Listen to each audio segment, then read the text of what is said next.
employees in a company or an enterprise would not be free to decide if they want a union or not through a secret ballot vote. Instead, their votes would have to be out in the open. Many of us are unhappy about our worsening economic problems, about the constant crisis atmosphere in our foreign policy, about the weakness in our economy and national security that jeopardizes world peace, about our lack of strong, straightforward leadership. And many Americans today, just as they did 200 years ago, feel burdened, stifled, and sometimes even oppressed by a government that has grown too large, too bureaucratic, too wasteful, too unresponsive, too uncaring about people and their problems.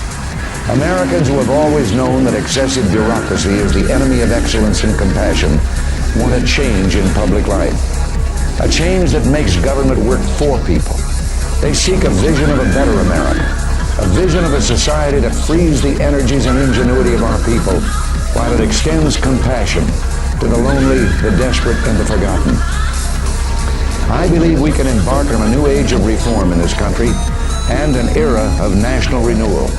An era that will reorder the relationship between citizen and government, that will make government again responsive to people, that will revitalize the values of family, work, and neighborhood, and that will restore our private and independent social institutions.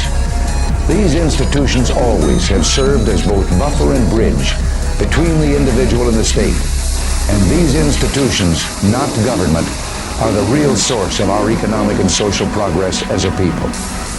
In accomplishing these goals, it will be imperative to establish a close working relationship with the new Congress.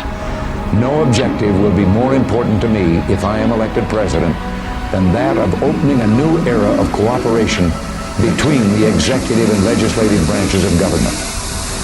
These are much more than promises made in an election campaign.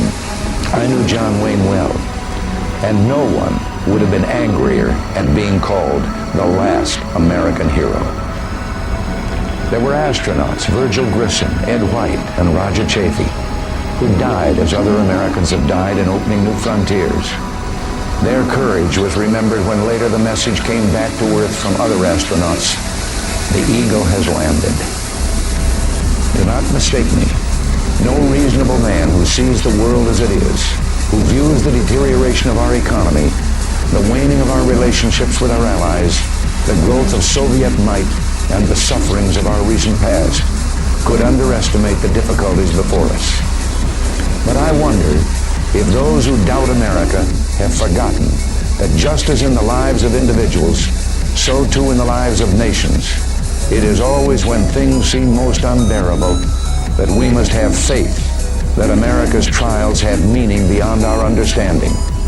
Since her beginning, America has held fast to this hope of divine providence, this vision of man with God. It is true that world peace is jeopardized by those who view man not as a noble being, but as an accident of nature, without soul, and important only to the extent that he can serve an all-powerful state.